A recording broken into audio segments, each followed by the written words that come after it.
Hola, buenos días. Mi nombre es Isabel Valdés, kinesióloga, y hoy día voy a hablar un poco de algunas de las temáticas que hablaron cuando asistí a uno de los congresos de Long COVID.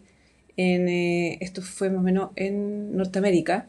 Entonces ahí yo saqué algunos papers que son relevantes para la población, sobre todo que fue sometida a traqueostomía. ¿Por qué? Porque esto puede generar consecuencias a largo plazo y probablemente nadie lo está viendo y para mí es importante mostrarlo. Entonces, básicamente esto es complicaciones de pacientes con COVID prolongado sometidos a traqueostomía.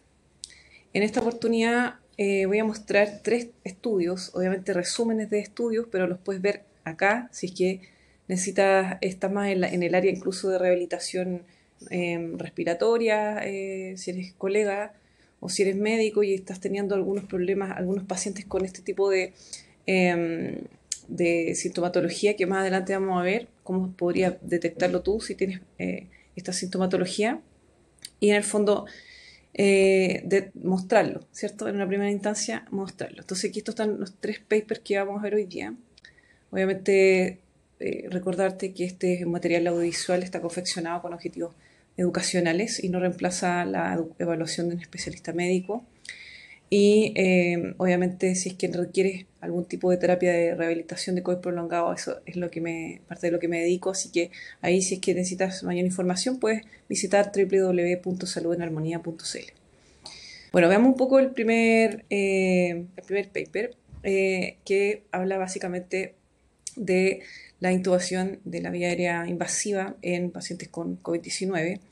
Estadísticas, causas, recomendaciones, un artículo donde se señala en la primera parte el contexto, ¿cierto?, de que por SARS-CoV-2 o por COVID-19 hay una dificultad respiratoria aguda caracterizada por taquipnea con mayor frecuencia en la respiración por minuto, hipoxia, disminución de oxígeno y disnea o dificultad para respirar. Y la intubación y la ventilación mecánica son tratamientos estratégicos para esto que genera todo el proceso de hipoxia en pacientes con COVID-19, lo que ocurrió generalmente en el año 1 y 2, porque actualmente, si bien continúa, eh, no fue tan notorio como en los primeros años, ¿cierto?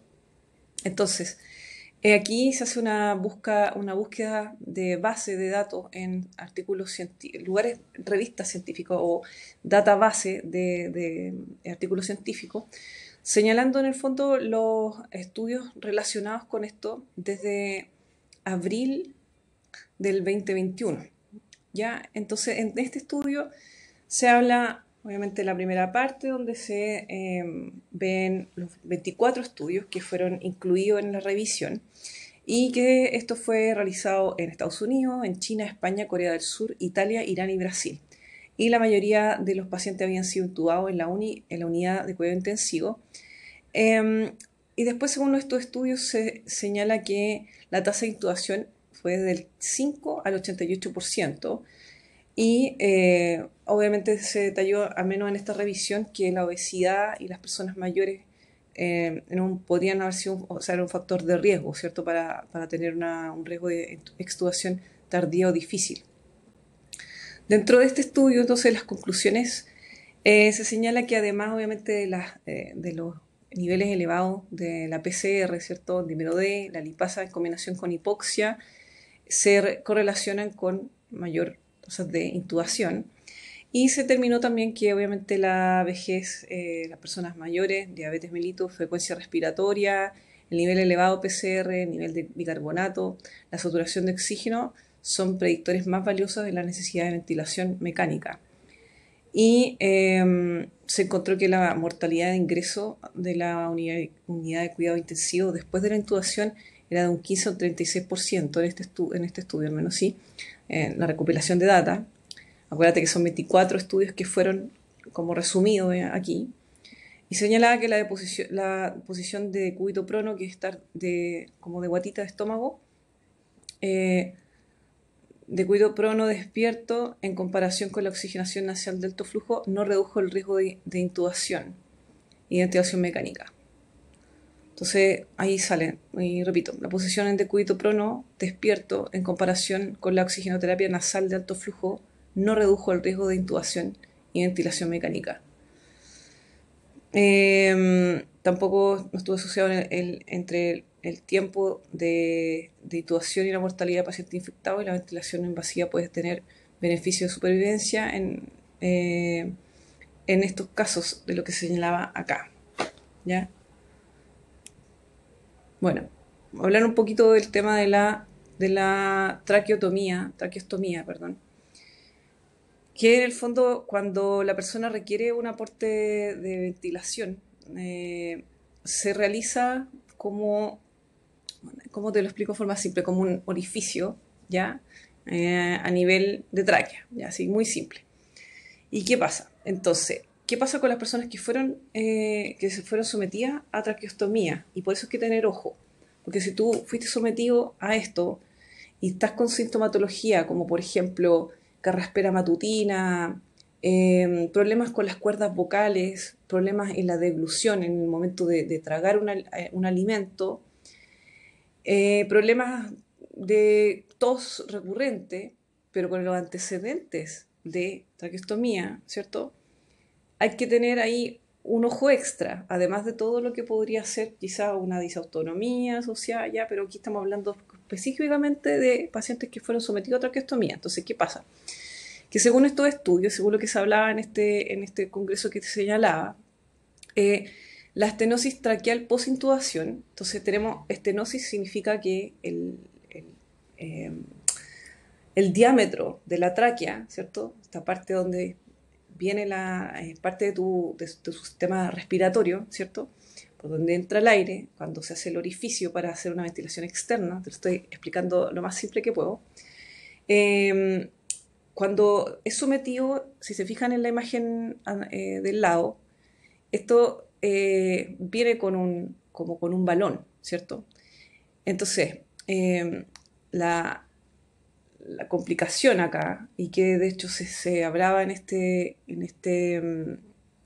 congreso, como fue tal la cantidad de flujo de personas y la cantidad de emergencia y urgencia médica para el 20, sobre todo el 2021, parte del 2022 también, en los centros de salud, y donde todo fue un poco aprendiéndose en el momento, y esto ya todo el mundo es de conocimiento general, de que muchos profesionales de salud fueron aprendiendo en el mismo momento también, porque la demanda era demasiada, ¿cierto?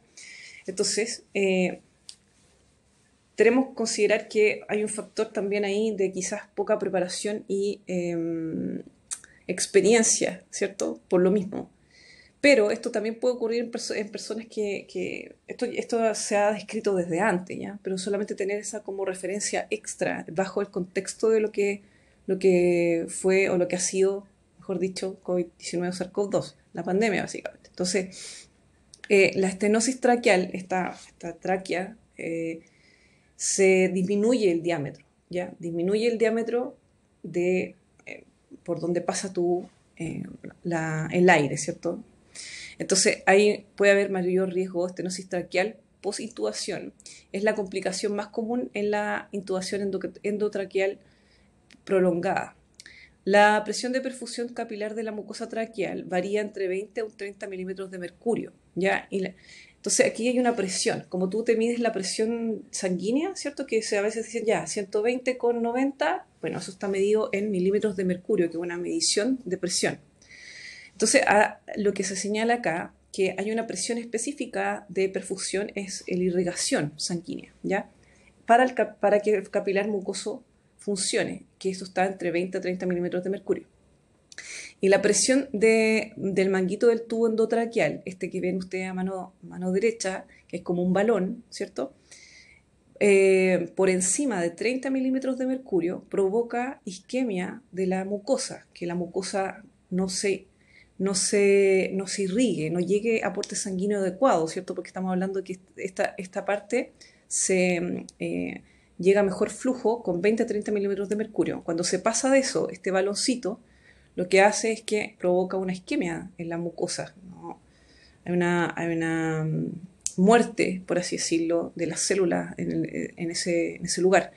El daño epitelial de la traqueal en la isquemia a corto plazo se cura con la regeneración epitelial. Se va regenerando estas capitas de tejido.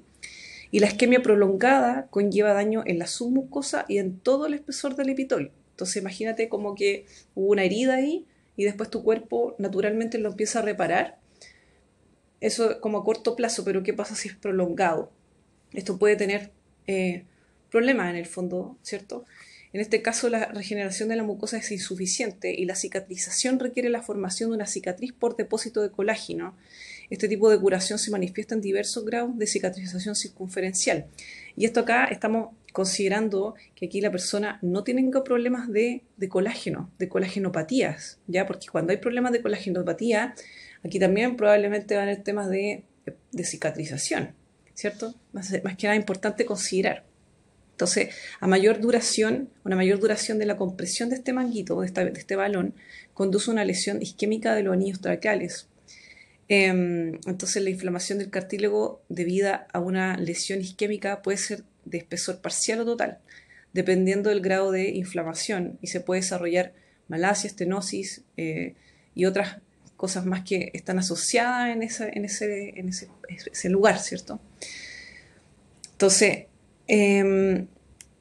hay obviamente clasificaciones, ¿cierto?, de estenosis traqueal posintubación. Se dividen en simples y complejas. Las simples son estenosis circunferenciales, ¿cierto? Tenemos una circunferencia, tu tráquea es como un tubo, por así decirlo, en forma de anillo de menos de 1 centímetro de longitud, sin afección del cartílago. Y las complejas son estenosis de más de 1 centímetro de longitud acompañadas de afección del cartílago en forma de fibrosis o malasia. Entonces, se cree que en las personas con COVID-19 son más propensos a las lesiones traqueales, ¿ya? Hay varios mecanismos relacionados con el manejo de COVID-19 que aumentan la susceptibilidad de la tráquea a las complicaciones de intubación. Por ejemplo, lo que hablábamos antes, intubación prolongada, posicionamiento en prono, o que esto se deliberó como una estrategia, como un manual de estrategia, se liberó que había que poner a las personas en prono, ¿ya? Entonces, posición en prono, ya eso también, más susceptibilidad, alteración de la microcirculación laringotraqueal, y esofágica, de alta replicación viral también, ¿cierto? El epitelio de la tráquea podría debilitarse con la mucosa traqueal atenuada debido al uso de altas dosis de corticosteroides. Aumento de la hipoxia de la mucosa traqueal, comorbilidades existentes, que aquí muchas también otras personas probablemente estaba una patología de base que se desestabilizó con esto, y o una patología que no sabía que la tenía por normalización, lo que ocurre en disautonomía, y tras esto se gatilla todo. Entonces, y otro que señala en este artículo, que es el servicio de enfermería deteriorado debido a la carga de trabajo de la pandemia. Ya esto es conocido por todo el mundo, o sea, hubo una sobresaturación de todo el sistema. Bueno, eso fue el primer artículo. El segundo artículo también habla que puede haber una posible estenosis traqueal post-intubación. También habla un poco de contextos generales, ¿cierto?, de que la intubación endotraqueal prolongada puede provocar estenosis traqueal o malasia secundaria a la lesión de la parte, ¿cierto?, de la tráquea. Pacientes entonces que reciben traqueotomía pueden desarrollar estenosis traqueal a nivel de estoma traqueal, y la estenosis traqueal posterior a la intubación se puede corregir con éxito con resección traqueal y reconstrucción de la gran mayoría de los pacientes. Bueno, se espera, lo que señala este artículo, se espera que la gran cantidad de pacientes sometidos a ventilación mecánica invasiva prolongada en el entorno de la pandemia de COVID-19 resulte en una cantidad de pacientes con problemas crónicos de la vía aérea secundarios a las lesiones post-intubación. Entonces, básicamente acá este artículo es mostrar lo que quieren, mostrar que puede que venga una cantidad de personas no menor a a todo el contexto, porque el protocolo en la mayoría de los casos fue intubar, hacer traqueostomía. Entonces, más que nada eso, ya mostrarlo. Entonces, este es el- este artículo, ¿cierto? Que señala que un poco el contexto nuevamente, ¿cierto? De cómo se afecta, y después señala nuevamente acá que es probable que veamos un aumento de pacientes que sufren de estenosis post-intubación en el futuro próximo. Entonces, este doctor y sus colegas presentan los resultados de un grupo de pacientes que requieren resección traqueal por estenosis posterior a la intubación en el contexto de una infección previa por SARS-CoV-2 grave. Entonces, importante entonces mostrarlo, ¿cierto? Entonces, este informe señala que hay que considerar una estenosis traqueal como una causa potencial de dificultad para respirar persistente en una persona que haya sido sometida a traqueostomía por SARS-CoV-2. Y señala nuevamente que es probable que el número de pacientes con estenosis traqueal posterior a la intubación sea significativamente mayor en los próximos años. Entonces, hay que ver cómo podrías sentir tú siendo persona que quizás vivió esto, además de la dificultad respiratoria. De nuevo, insisto, que hay que considerar varios factores. Por eso se hace una entrevista a la persona y por eso se ven otros factores más que pueden estar provocando una dificultad para respirar, pero aquí hay otras cosas y antecedentes que hay que recopilar para ir descartando, pero en el fondo, al menos mostrártelo, porque esto no, yo cuando lo vi, claro, muchos pacientes probablemente están gatillando estos problemas, nadie lo está pesquisando o lo están abordando de otra manera, como el caso de lo que se señala en las guías clínicas de Inglaterra, que la persona puede ir por dificultad para respirar, no se toma otro antecedente y puede estar ocurriendo esto, ¿ya? Eh, Esto se tiene que evaluar por un especialista, pero aquí te lo muestro porque esto también les sirve incluso a profesionales de salud para buscar los papers, los artículos científicos, en caso que tengan una persona con estos antecedentes y poder abordarlo de una manera oportuna. Así que, bueno, ese es el video de hoy. Espero que les haya servido y ya nos vemos en el siguiente video.